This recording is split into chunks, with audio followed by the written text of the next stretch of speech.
በስመ አብ ወወልድ ወመንፈስ ቅዱስ አሐዱ አምላክ አሜን። ቅድመ ሁሉ ናይ ተዋሃብ ሰላም ዝኾነ እግዚአብሔር አምላክ ሰላም ሳኻትኩም ይኹን። አምላክ ሰማይ ከቕንዓልና እሞ ንሕና ባሮቱ ተንሲና ኽንሐይና። መጽሓፈ ነህምያ ምዕራፍ 2 ቁጽሪ 20 ጻውዒት ንምዕዋት ህንጸት ገዳም ምዕራፈ ቅዱሳን አቡነ ሊባኖስ ወአቡነ ተክለ ሃይማኖት ቤተ ክርስቲያንና ኣብ 2014 በካህናትን ዲያቆናትን ምእመናን ነበርቲ ከተማ ሰንዓቶን እዩ ተመስሪቱ። አገልግሎቱ ከብድሕሪ ምጽንሑ ካብ ዝቐጽል እውን ናብ ደረጃ ገዳም ንምዕባይ ብዝወፀ መደብ ኣብ መወዳእታ 2022 ኣባላት እዚ ገዳም ብዙሕ መስዋዕት ብምኽፋል ኩሉ ኦርቶዶክሳዊ ኣማኒ ዝኸውን ኣብ 2.3 ሚልዮን ዶላር ልዕሊ 21 ኤከር ስፍሓት ዘለዎ ብኣግራብን ናይ ተፈጥሮ ማይን ሃብታም ብዝኾነ ቦታ ብምግዛእ ብውሽጣዊ ዓቕምን ጉልበትን ንግዚኡ ዝኸውን ቤተ ክርስቲያን ብምስራሕ بقطعون አገልግሎት ክህብ ጀሚሩ ይርከብ። መፋረቕ 2023 ብፁዓን ጳጳሳት ብፁዕ አቡነ ሲኖዳን ብፁዕ አቡነ መቃርዮስን ኣብ ዝተረኸብሉ እምነ መሰረት ብምንባር ተባሪኹ ናብ ቀጻሊ መደብ መስርሕ ህንጻ ንምጅመር ተዳልዩ ይርከብ።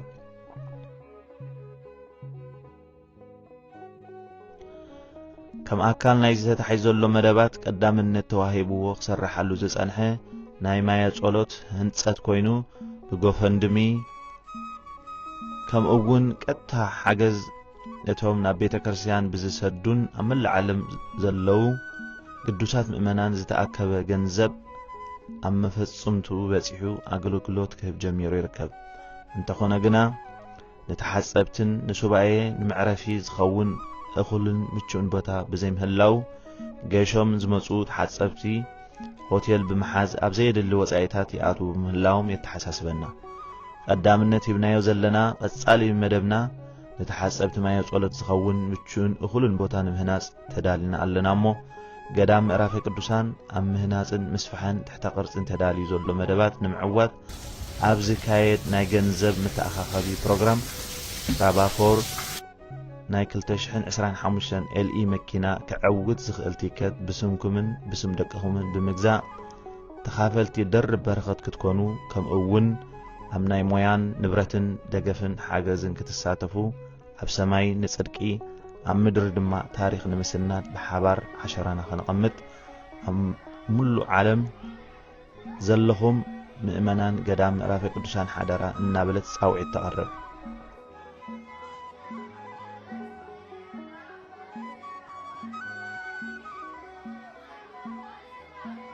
أبزي عدي كابن مص بزعبا قدام زي حممنا له وانا ينبرن እግዚአብሔር ግን መደብ አለው ንሕና ብዘይ ፈለጥናዮ ንሱ ብዝመደቦ አብዚ ነዚ ቦታ እዚ ክንረክብ ምርኻልና ዝድንቕ ነገር እዩ። ኣብ ኤርትራ በአምኖ ሊባኖስ እንዲ ገዳም ተጀሚሩ በአምኖ ሊባኖስ ዝተጀመረ ገዳም ከ ኣብ አሜሪካ ከ በአምኖ ሊባኖስ ገዳም ተጀሚሩልና ኣሎ። እግዚአብሔር ረዲእና ከ ኣብ ፍጻሜ ከነብጽሖ ምዃንና ነአምን ኢና። ኣብ ነገር አብዚ መነኮሳት ክፈርዮም አብዚ ባሕተወት ክፈርዮም አብዚ ናይ ስነ መለኮት ምሁራት ክፈርዮም አብዚ ዝተጸገሙ ህፃናንዕዮም አብዚ ናይ ስነ አእምሮ ጸገማት ዘለዎም ሰባት ክፍወስ እዮም በቲ ጸበል ብጸሎት በአገልግሎት ሞ እግዚአብሔር ከም ዝጀመርኩሞ ኩላትና ንሕና ኢድና ሓዊስናሉ ንፍጽመሉ ጊዜ እግዚአብሔር ይሃበና። እግዚአብሔር ዝተመስገነ ይኹን። እቲ ኣብ ስእሊ እንሪኣ ዘለና እዚኣ ኣባይታ ኮይና ናይ ኩሉ ህዝብና ገዳም መዕቆቢት ኮይና ክንሪኣ ድማ መጀመርያ ብጸሎት ድሓር ድማ ኣብቲ ዝግበር ድማ ክእለትና ክንገብር ድማ እግዚአብሔር ንኹልና ይሐግዘና። በሓደ ወዱ ብጎይታና መድሓኒና ኢየሱስ ክርስቶስ ፍጹም ሰላም ኣብ ኩሉ ኩርናዓት ዓለም ዘለኹም ሰላም አምላኽ ምስ ኩልና ይኹን። ከመይ ትኾኑ ደሓን ዘለኹም? እግዚአብሔር አምላኽና ዝኸበረን ዝተመስገነ ይኹን። ናይ ወላዲተ አምላኽ ናይ ቅዱሳን በረኸት ረድኤታ ይፈለየና። እዚ ገዳም እዚ ንመጀመርታ ኣብ ግዛኣት ኣሜሪካ ካብ ኩለን ናይ ኤርትራ ኦርቶዶክስ ተዋህዶ ቤተክርስትያን ንመጀመርታ ዝተጀመረ ገዳም እዩ ንመጀመርታ ግዜ ማለት እዩ ስለዚ ኩላትና ኣብ ዓለም ዘለና ምእመናን እዚ ንሪኦ ዘለና ፕሮጀክት ብጣዕሚ ኣዝዩ ዘሐጉስ ምስ ኩሉ ፓርኪናቱ ኩሉ ዲዛይን ዘለዎ እዩ እግዚአብሔር ይመስገን ነዘርአየና ኩልኩም ድማ በባዓኡም ድልዋት ክትኮኑ በዚ አጋጣሚ በስም አቦና ጻድቅ አቡነ ሊባኖስን አቡነ ተክለ ሃይማኖትን ሓደራ ንብል እግዚአብሔር ንቤተ ክርስቲያንናን ገዳምናን አቦታትናን ህዝብናን ይባርኸልና ስለ ሰማዕኹም እግዚአብሔር ኣብቲ ገብሮ ጸሎት ጸኒለ ስማዕኹም ክረት ይሃበለይ ሰላም አምላኽ ምስ ኩላትኩም ይኹን ኣብ ኩሉ ኹርናዓት ዓለም ከንኩም ትከታተልና ዘለኹም ኣብ ልቢ ኩሉ ሰብ ዝነበረ ቅዱስ ሓሳብ ቤተ ክርስቲያን ሎሚ ኩን ጌራቶላ ኩላትና ካብ ምዕራብ ክሳዕ ምብራቅ ካብ ደቡብ ክሳዕ ሰሜን ብኩሉ ተዋፊርና ነዚ ገዳም እዚ ክንሃንጽ ታሪኽ ክንሰርሕ ናትና ንብሎ እንውንኖ ጀሚርና ያልናሞ ኣብዚ ክትሳተፉ ቅዱስ ቤተ ክርስቲያን ትጽዋዓላ ኩላትና ኢደይ ኢድካ ክንበሃል ሓደራ ይብል ብስም ቤተ ክርስቲያን ይቀኒየለ ሳላ ጀጓኑ ደቅና ኣብ ዝኸድዎ كل جبنة عاطقو دحر كيبلو صالو انكو بكتا خلنا تاريخ زيش تاريخ بهالمبري كوم زي زبوتا دركبسي حسبنا يه زي كنتاي دبر بيزن بحق دبر بيزن رخيبنا زلنا كاب دقي خي وطانا دقنا خاب علاتهم كواحيلومو زغزانا انتاي مسيلو تحقس